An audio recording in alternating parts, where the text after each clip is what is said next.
Hello, everyone. Today we're going to start a new teaching. It's called The Jewels of the Wisdom of Metatron. This is a mystical teaching that was transmitted orally, not written. It goes from wiseman to student, and this has been transmitted from the beginning of time until now. It is named the Book of Enoch.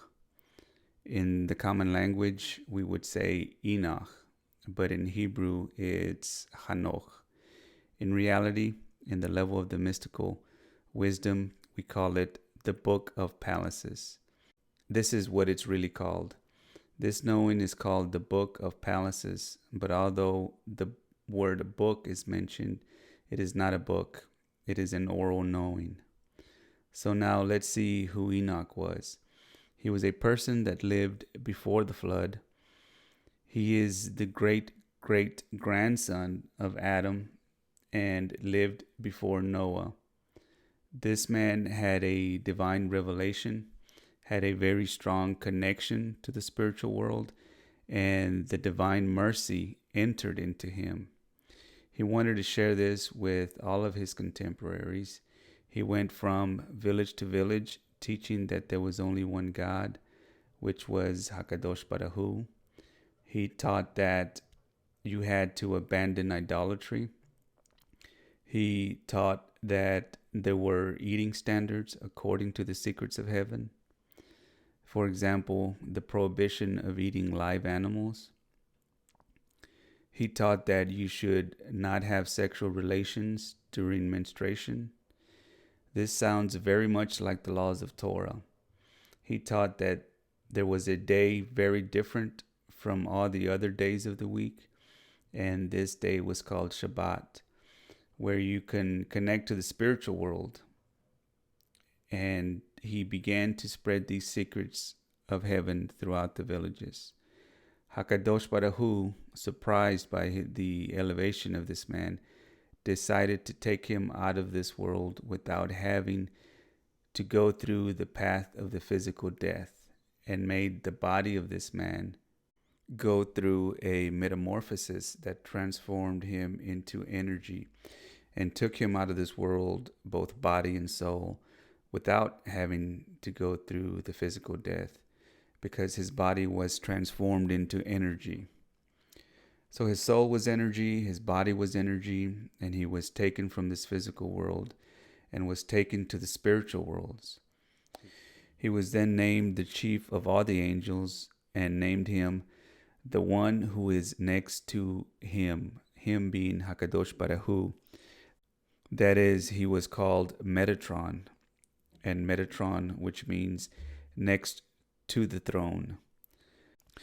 What this means to say, and here we take a very important lesson, that there is nothing that makes Hakadosh Baruch Hu so proud like the diffusion of the secrets of heaven, just like Enoch.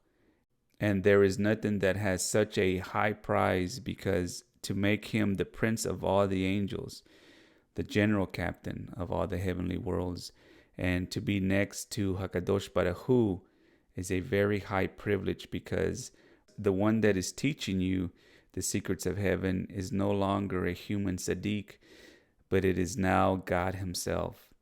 And to have God as your teacher, anyone, including myself, that I know would sign up for that right now as we speak, if we had a chance to. So Metatron was called Metatron, Prince of the Face. In Hebrew, it's called Metatron Sarapanim. And the initials for Metatron Sarapanim are Metatron, which is a mem, Sar, which is a shin, and Apanim with a hey. And here we have mem, shin, hey, which gives us the word Moshe. Moshe Rabbeinu did not exist yet, but make note that the name Metatron Sarapanim, its initials spell out the word Moshe. And the word Moshe, when you permutate it in a seruf, it gives us the word Hashem, which is God. Well, then he who showed the Torah to Moshe Rabbeinu was Metatron. So then you might ask, wasn't it God that showed Moshe Rabbeinu the Torah? And I would say, no, it was Metatron. Well, then where is God in all of this? You have to remember that Metatron does not substitute God. Metatron is a mirror that reflects the divine consciousness. It's the divine consciousness that purchased itself on the consciousness of Metatron, that then is reflected on Moshe Rabbeinu. And that is the way Moshe Rabbeinu received the Torah. Metatron is a mirror. We cannot directly see HaKadosh Baruch Hu, but we can see his reflection in Metatron. Then the connection with Metatron is a link with the connection with God. Here we begin to see the beauty of this book, which is called the Book of Palaces. And as we said before, that it is actually not a book, it is a knowing. Then there are some scrolls that were written by the great Tanaim, who were great geniuses of the Torah, that left a written fingerprint for the alumni of the oral tradition.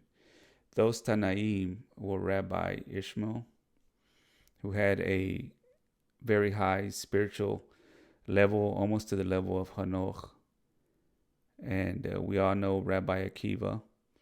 There was also Rabbi Nunia ben Akana and Rabbi Eliezer the Great.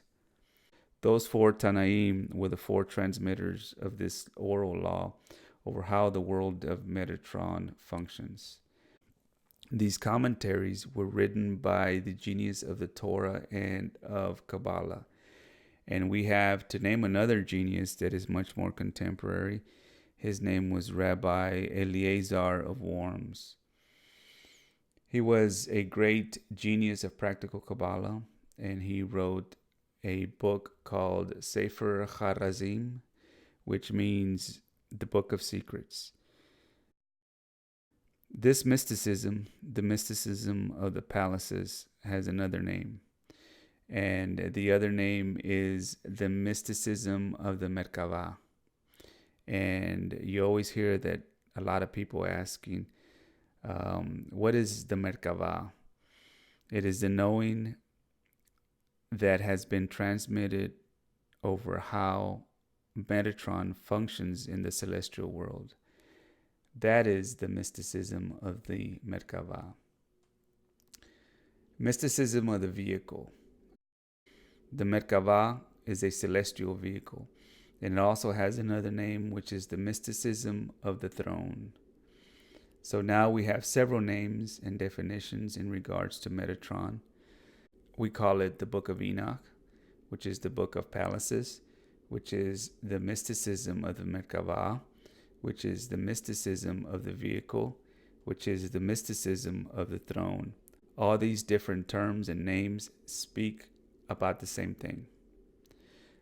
So we have to understand that these Gaonim, these geniuses of Torah and Kabbalah, reported the celestial vision that they had on how the world of Metatron functioned.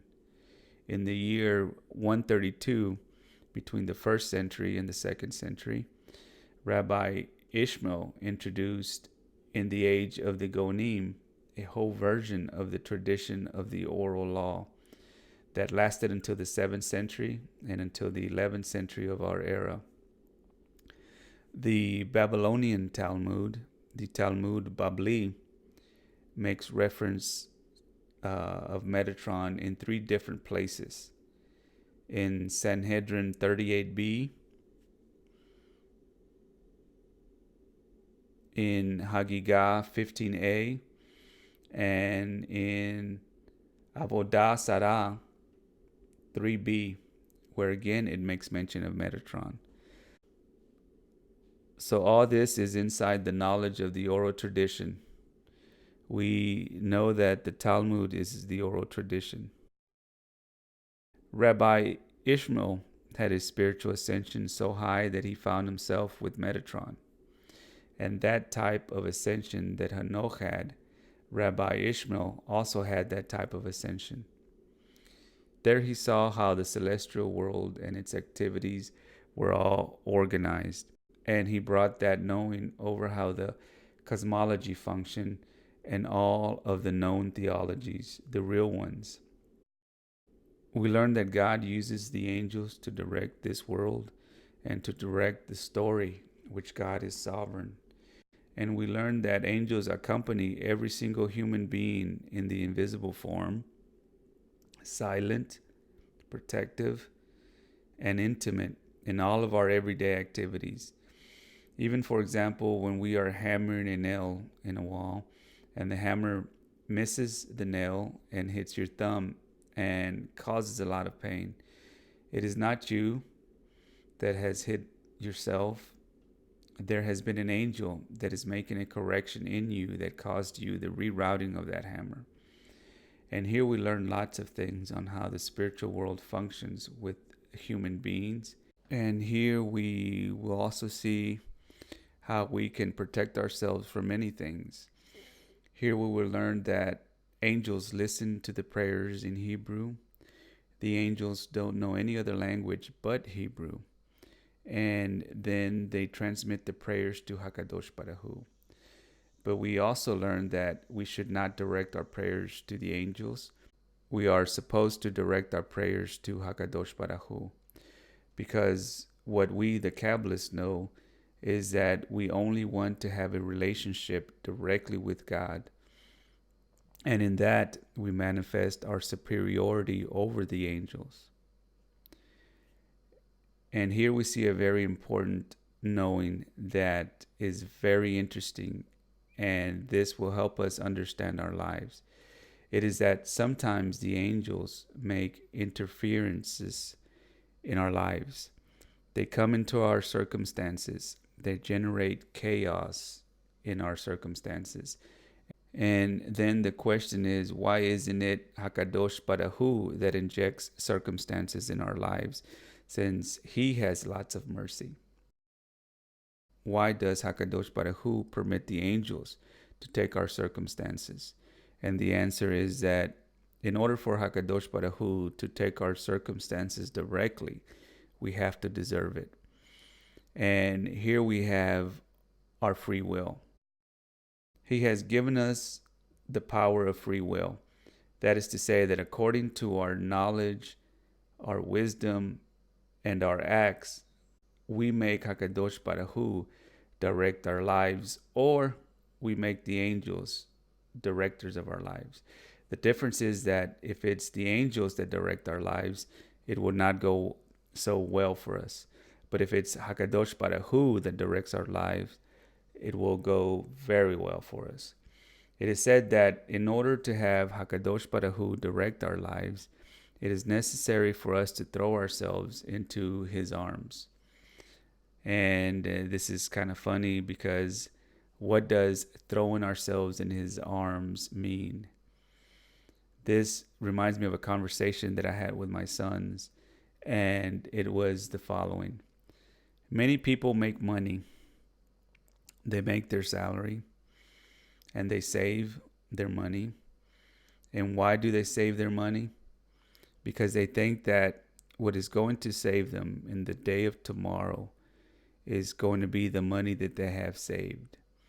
They don't think that what will save them tomorrow is Hakadosh Baruch Hu. All who save money have not thrown themselves in the arms of Hakadosh Baruch Hu. That is not called throwing themselves in the arms of God. The great Tzaddikim did not want to have any money left at the time that they went to sleep. Why? Because they knew that the next day, the sustenance that they were going to have would come directly from Hakadosh Baruch Hu. But you might ask, who thinks that way? Humanity does not think that way. Humanity wants to amass, and if it's possible to have large containers of money, the better, because we believe in the containers of money and not in our Creator. We think that in the tomorrow we will be saved by the money we have and not by the Creator. So then, if you act that way, those that will direct your life would be angels. We are learning lots of things in regards to the celestial world. That's why we have to learn how to love Hakadosh Baruch Hu without limits and without reservations. If someone asks you, what do you have? You tell him, I don't have anything. You may not have any savings. You may not have a home. And you may not have anything. And they might ask, well, what are you lacking? And you will say to them, I am in need of nothing. I am in need of nothing. I have everything in access.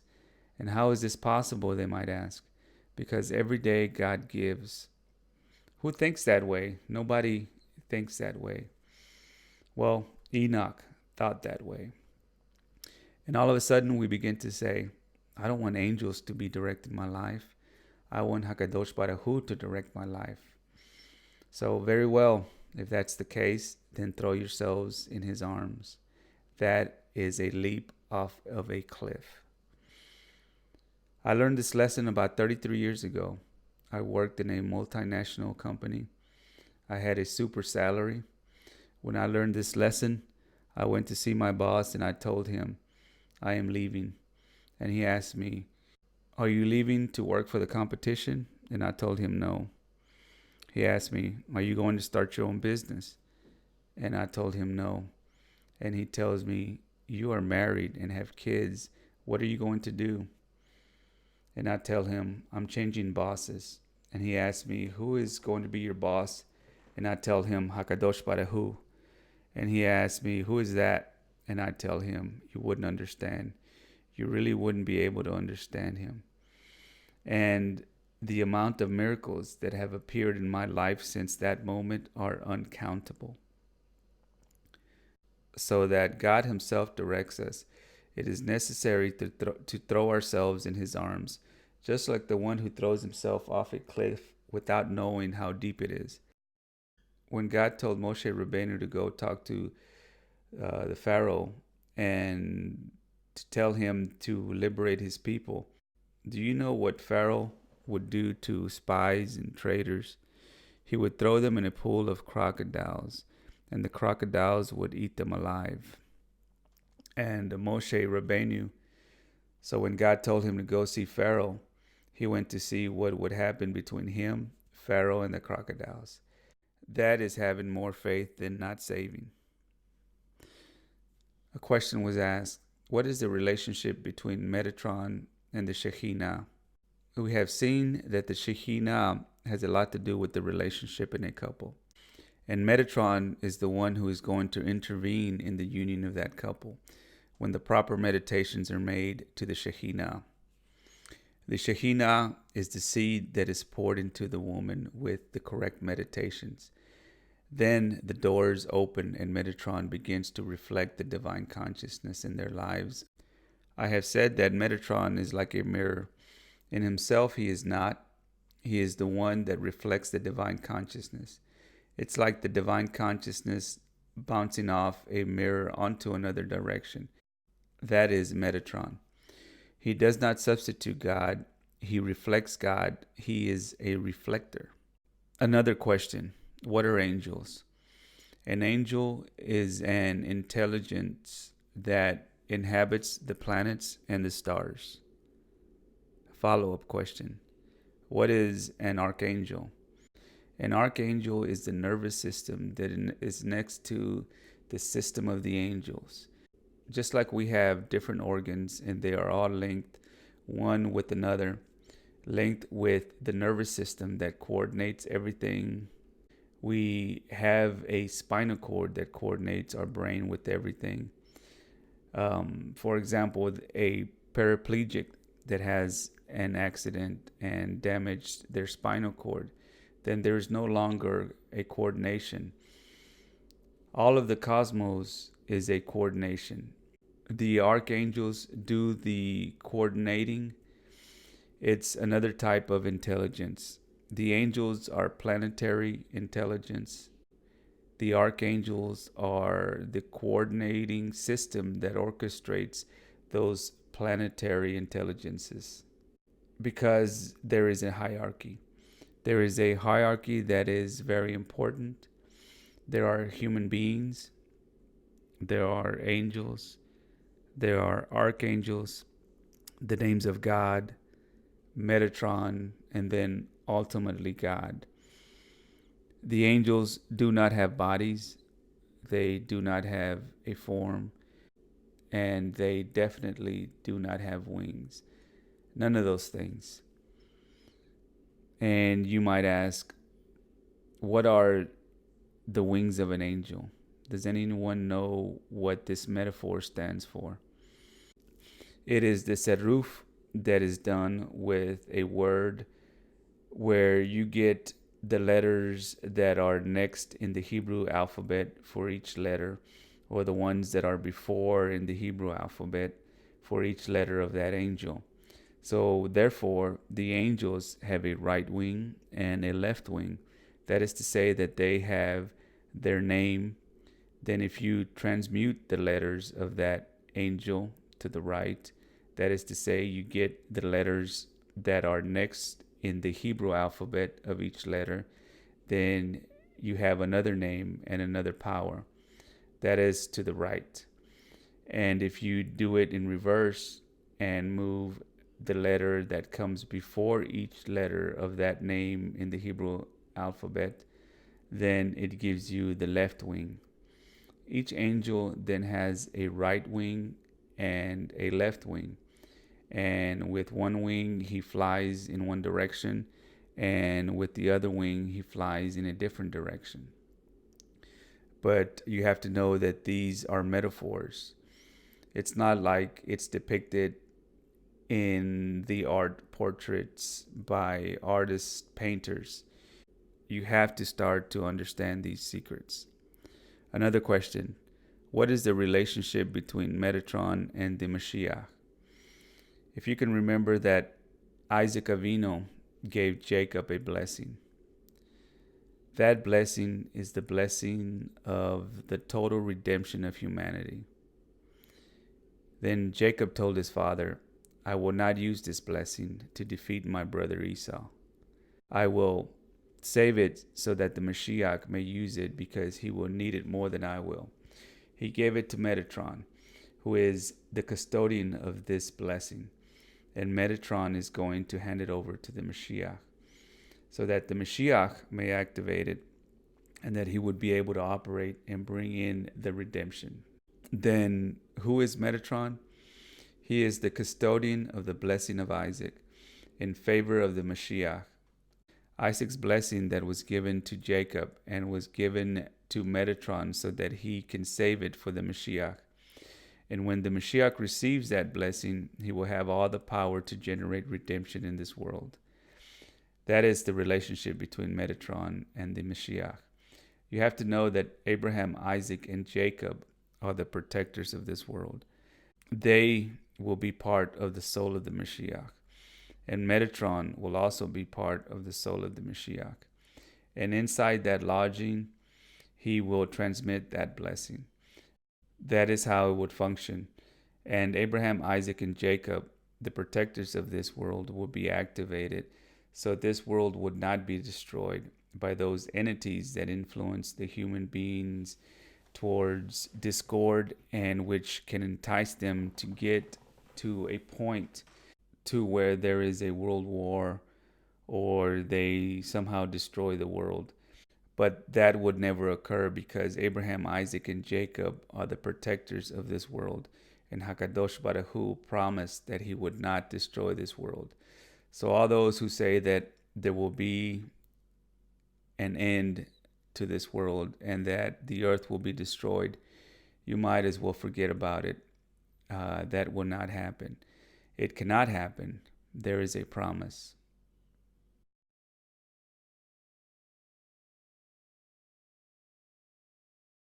The meditation that we will be doing today will be number 47. It's Eine, Shin, Lammott. It is Psalm 100, verse 2, from the Psalms of King David. Evdu et Adonai besimcha, ba'u lefana birnana. Serve Hashem with joy, come before his presence with joy. And here we have in large letters from the first word, the letter Ein. And then from the third word, the second letter, we have Shin. And then from the second to the last word, the first letter is Lammott. This Shem serves to eliminate blockages in our lives. Of course, this is practical because there is lots of people that have blockages in their lives. So therefore, we're going to meditate it. Let's go ahead and put your feet parallel on the floor. The hands on the knees facing up. We breathe 3 times deeply.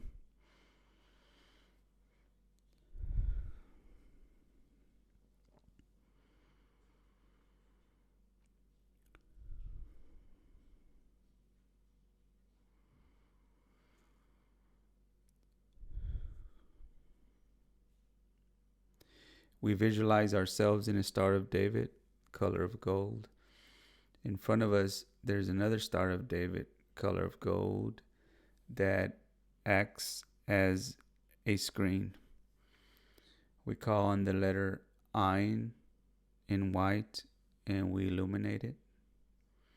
We call the letter Shin in white and we illuminate it. And then we call on the letter Lammott in white and we illuminate it. Now we unite the 3 flames, all 3 lights, into one single light that comes out of the peak of the Star of David that is acting as a screen. And it is attracted by our Star of David that we are in. It enters our Star of David and it comes down and it enters our brain and it illuminates our brain. And then it goes down to our hearts and it illuminates the heart. It goes down to the liver and then it illuminates the liver. Goes back up to the heart and it illuminates the heart again. Back up to the brain where it illuminates the brain again. And it goes heart, brain, heart, brain, heart, brain, heart, brain, heart, brain, heart, brain, heart, brain, heart, brain, heart, brain. And then we expel this light from the top of our heads and it produces a cloud of white light that produces sparks of white lights that come down as if they were snowflakes. And these snowflakes of light energizes our aura with the energy that dissolves blockages in our lives. Now, we put ourselves in a circle with the earth in the center. We are giants, and the earth is the size of a basketball. Then from our third eye, we emit a white light that we project onto the earth. And this bright light will generate a secondary atmosphere of energy that dissolves blockages in all the humans that inhabit the earth, facilitating their projects. The projects, only if they are good and legitimate projects. And now Sandalphon, Metatron, and the Mashiach come down to oversee this meditation. And you are free to have an open conversation with them.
Now breathe deeply 3 times.